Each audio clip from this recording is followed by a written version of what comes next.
So talking of quizzes, kind of runs to the next question, because we did a massive quiz for yours and Emma's birthdays, didn't we? Yeah, we did. Yeah. The next question is, how was it to have a birthday in isolation? Okay. Weird. Really weird.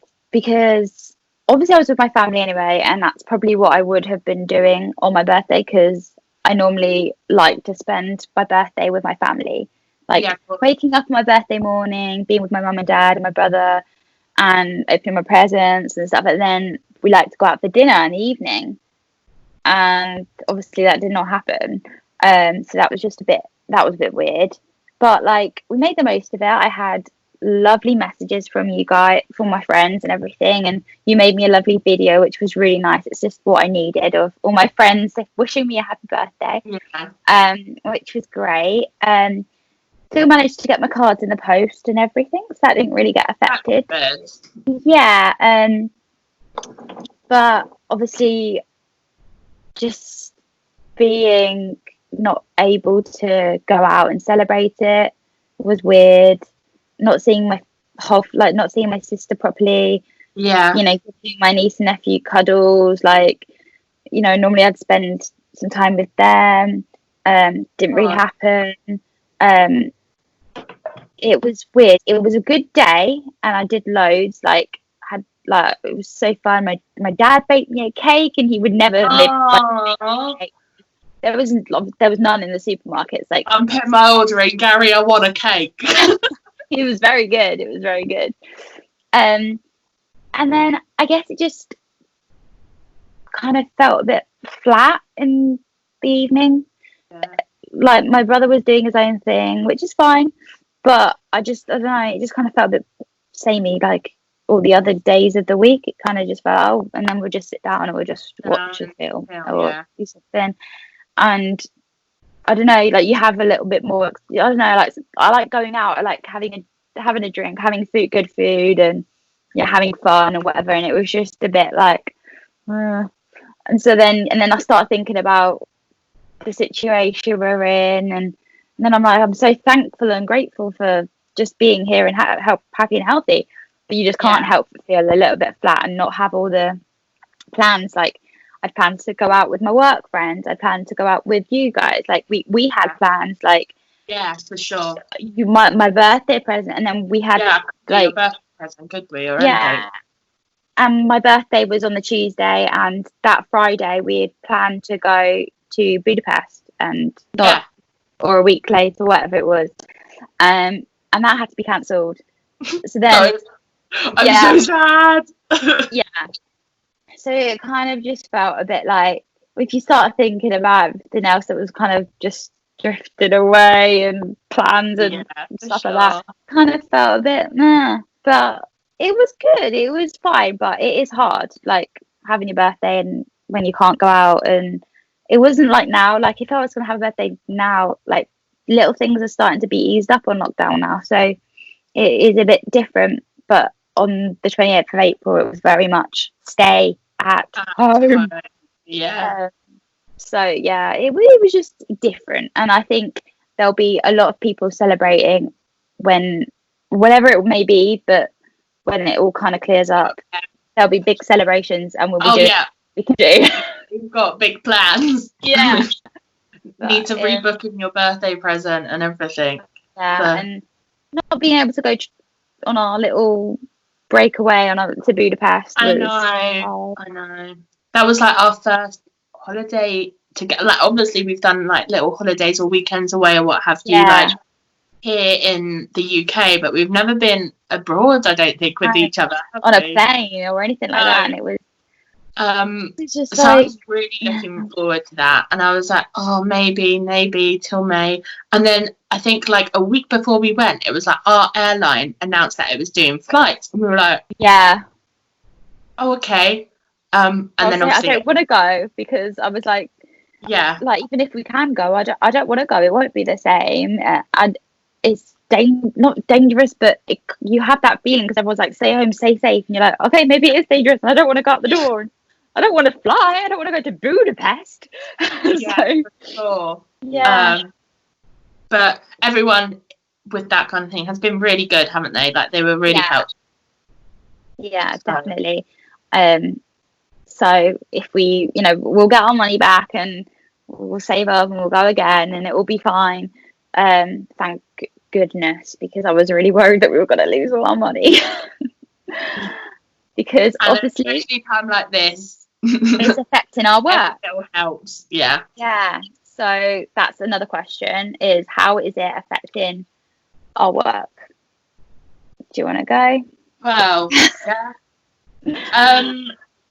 So I work in the travel and tourism industry, a tour guide on an open top bus in central London. When it was not as big here, but it was in places like Italy and that, like at the start of it all, we did notice a real drop in customers and people on buses, and I was like, oh my gosh, I'm doing a tour to like 4 or 5 people, which was quite nice because you had like a personal level of communication and what have you, compared to a full double-decker bus rammed full with customers.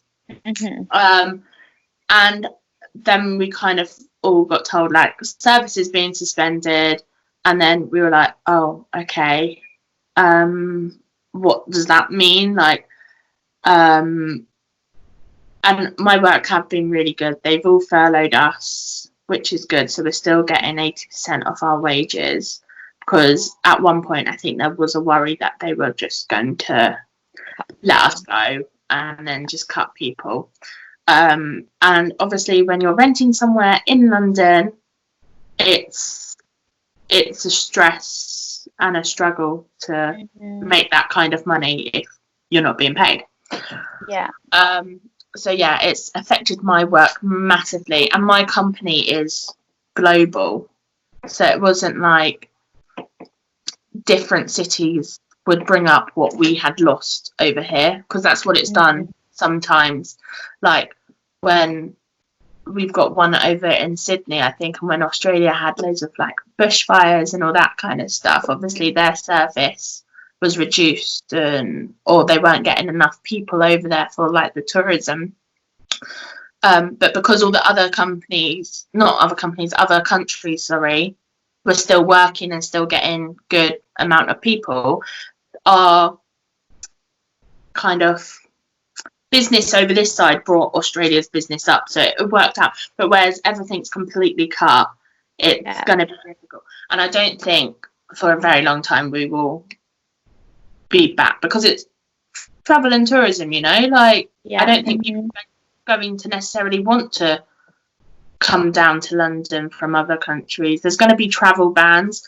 I mean, maybe people from the UK itself come into London for the day or what have you, but other than that, I don't think so. I think it's going to be a long time until I'm back at work, like maybe end of this year, early next year, I reckon. Which is mad, because if you think about it, we went home in March, so that was early this year, and then I'm going to spend the majority of this year at home, not working, in lockdown, to then start up again. I'm going to have almost like year's worth of leave. It's mad. Which is mad. So I think it's going to affect the industry I work in, the travel and tourism industry, massively. What about you with your work? So I left about the same time as you did. We shut down. We had like dribs and drabs of people. I work in King's Cross, so it's quite busy. Like normally we get a load of people, commuting and what have you. And obviously people weren't really that bothered about retail or going in and shopping and looking at stuff. And we had like a few people come in. I mean, like panic buying yoga mats because they knew that they were going to be stuck in at home. And that was about it. And we had dribs and drabs, and then we just found out that we were just going to be sent home for 2 weeks. That 2 weeks turned into a month, and then that month turned into wasn't it? I forgot that. It was just 2 weeks, and I thought, I'll just go in for 2 weeks and we'll be back. And I just thought companies like that will just bounce back. We'll just go straight back into work, whether we've got this virus thing going on or not. Yeah. And no. Yeah. I think at the start of lockdown, I didn't pack this either. Sorry, what was that? I was saying I didn't pack for it either. Like, I packed for 2 weeks. No. Nor have I. I'm literally living out a suitcase. Yeah, like my whole life is in London. Like, and obviously I said to Mum, like, oh, I might get a second job down here and like, I looked into it, but all my documentation is in London, so I can't even do it. So that was a bit stressful, but we're getting by. So yeah, which is good. Yeah, I'm just grateful I'm at home, because it wasn't enough story. Yeah. But yeah, so we kind of just going day by day. We have we will come back, but I don't know when. And especially I'm a part-timer. Like, I work more hours than I'm contracted, but I will be one of the last ones to come back. And it will be about making the store safe for us and for the customers. We're quite a customer caring community and everything, so it will be about making it okay for us to go back and for them to go back, and a lot of changes in store. If we wear masks, washing our hands, all that kind of stuff, we'll have to be trained again, and I think it'll just take longer than I think. And I think I was quite naive in the fact that I thought, oh, we'll probably just have to go back, and we'll be back in 2 weeks, and we'll probably be back by June the 1st. And I just don't think we will. I think as well, like, the news is really, I don't really know what's going on. It changes all the time, and you can think one thing 1 minute and think another thing the next, which doesn't help. So it's all very uncertain at the moment. And as you said, living in London, you want to be able to pay for that and what have you. And it's just all coming at the wrong time. It's coming to the end of our lease and all that kind of stuff. And I think everyone's going through the same thing, but it just seems that it's all happening at once, kind of thing. Yeah, with us, isn't it? Yeah. Yeah. Sure.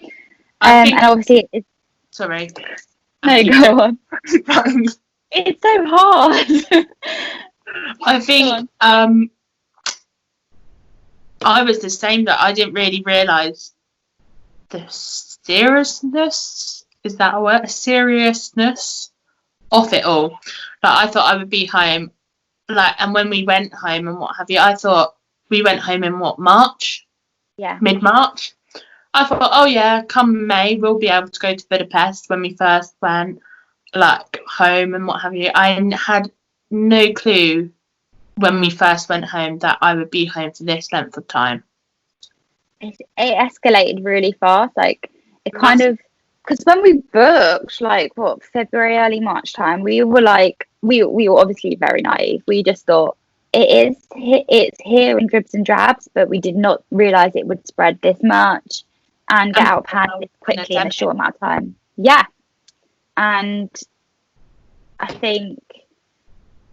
just think it has gotten out of hand, and it's gone really quickly, and the seriousness of it, as you said, has just gone overwhelming. And I think it is going to take a while to get back to normal, whatever normal is, because I don't think normal will exist until next year, if I'm honest. It's all going to change. No one's going to be able to go on holiday or anything like that until next year, I don't think, either. No, and like, when will we be able to make plans again?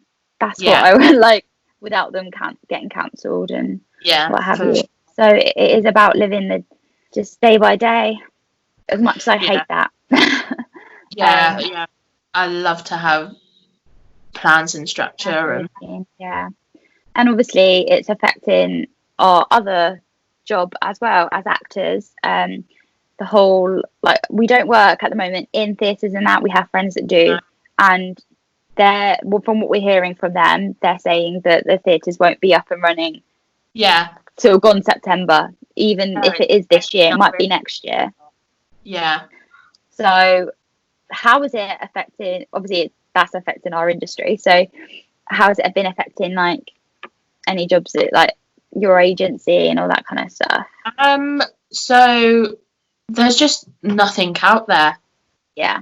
You know, nothing at all.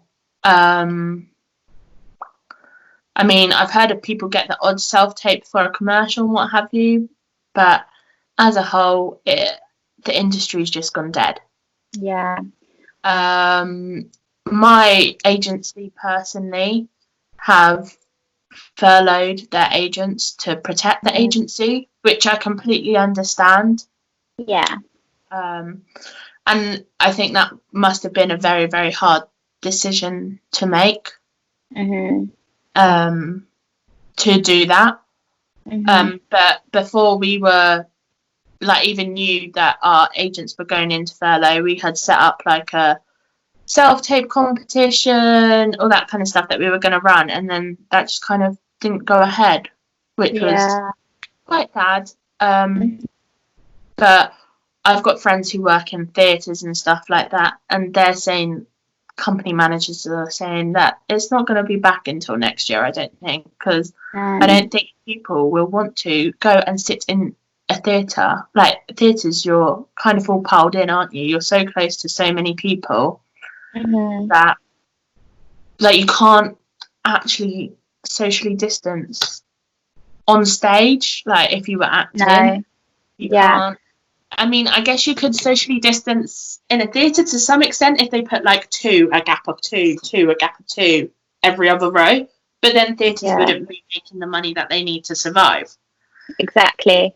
And I do think as well, like, the sweat and the, like, it's no different being on stage than being in a gym class. Like, sometimes, like, musicals and stuff, like, it's just not safe for the actors. And I don't think a lot of public realise that as well. It's not just about getting the show on and everything and like you going and sitting in your seat that you're 2 meters away from someone else. It's the people on stage as well, which you've got to think about.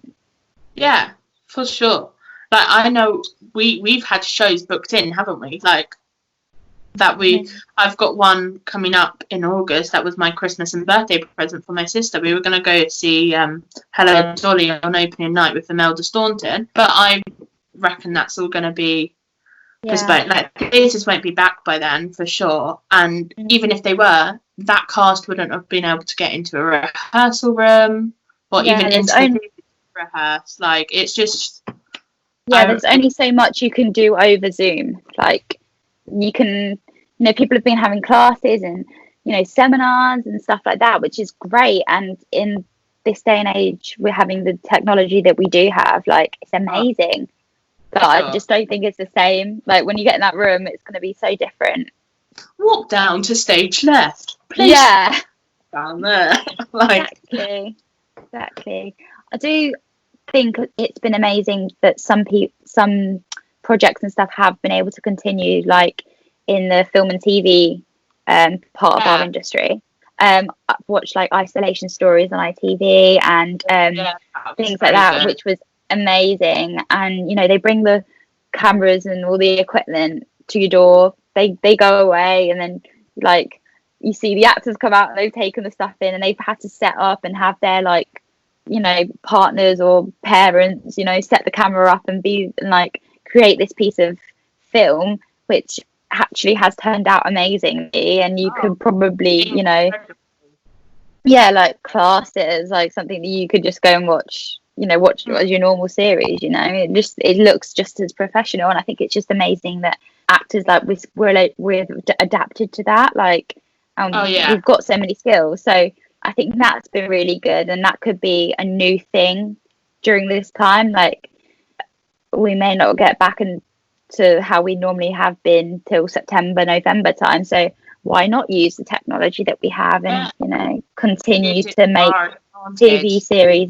But obviously a lot of things have stopped, so your soaps will run out soon and they'll stop. And I heard EastEnders have said that they don't know when they're going to be filming again, so theirs will run out. And I know that Corrie's have Corrie stopped, I think, and like all the other ones, they're slowly dying out because they've only got so much that they're caught up to how many have been putting out. Whereas so it is changing everything. Other TV has been able to keep going. Things like you know, this morning with Phil and Holly, they just have to social in the studio, and that's working quite well. And then loose filling, that stopped, didn't it, for a good time, but they've worked out a way where they can all go back into that. So it's quite nice to see that things are still happening. It kind of gives us a bit of hope that, like, if they can do it, then there must be a way to be able to do it it's just about looking out the box, like outside of the box, I guess. Like, I would never have thought that they'd be able to create a piece of television by just sending like their equipment that they've got and dropping it off at the actor's house, and, you know, setting up cameras like off your phone and everything, and like it is crazy. And I'm actually quite grateful that we did that little phone thing at drama school, when we made like phone challenge thing, where we made our own little short film, because now we do have the skills, if we wanted to create something at home if we really needed to. Very grateful for that. And setting up cameras, self-tapes, like we covered all of that. Like, I think if I would get a self-tape through, I think that's something I wouldn't fret about. Do you know what I mean? How to do one, but like, so very grateful that we do have those skills under our belts. Exactly, and hopefully we'll get through it, and you know, it will just be a learning curve, but it is very hard. Yeah, and as our friend Katie Seacombe said, she said, theatre is strong and we will be back. Yeah, exactly. They're always going to need us, right? For sure. But yeah, so we've kind of decided that we wanted to, you know, get that creative buzz back in and be creating things ourselves now. So I think the start of Blondes Backstage, this could be good for us, right? We want to start making some other bits. So we've got some other things in the pipeline after this video, right? Yeah, we do. We've got a nice little I don't know where it is. It's in that notebook somewhere. So we'll be using our skills. And I think that's something like that. To begin with, I was like, oh, we can't do it. We're not together. Like, we can't do it. Like, I don't see, like, that's how my head thought. Like, I don't think it's going to be possible. But then there was a whole isolation story of those things where it was just all on Skype. And I was like, it could work. We could make some material for us. Yeah. To just, and I think it's be creative with each other. Yeah. And it's just got to the point now as well, like, where I've had my break. I've had my time where I've just sat and watched TV and stuff. I feel like I need to be doing something now a little bit more. Yeah. A bit more worthwhile, and a bit, you know, and even if no one watches this, do you know what I mean? We're still doing it. We're still going up and made something. So, just get the creative juices flowing again. And so I don't talk like this, because I've gone a bit brain dead, if I'm honest. For sure. So got plenty of ideas and stuff that we want to do, so just stay tuned for that. But we are back. And better than ever. So. It's been so nice to talk and catch up.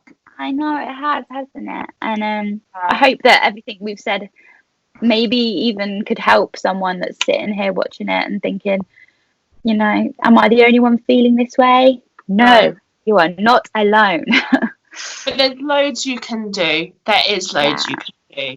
Even if it's picking up a play that you always wanted to read but haven't had the time to. I've done a lot of that.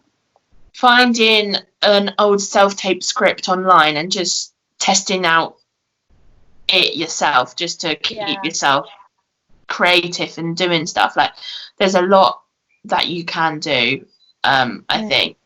But then again, if you don't want to do it, then that's absolutely fine. There's no right or wrong way to do this whole isolation malarkey.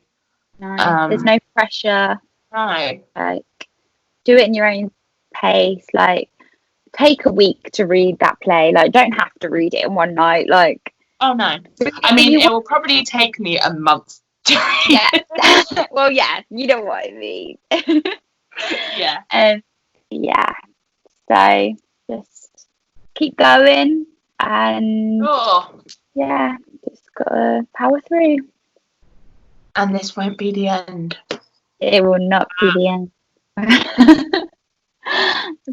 Yeah, so we'll be back with something hopefully next week. And just keep guys peeled. Stay tuned. And yeah, and I'll speak to you soon, Mrs. Yeah. Love you. Love you. Bye. Bye.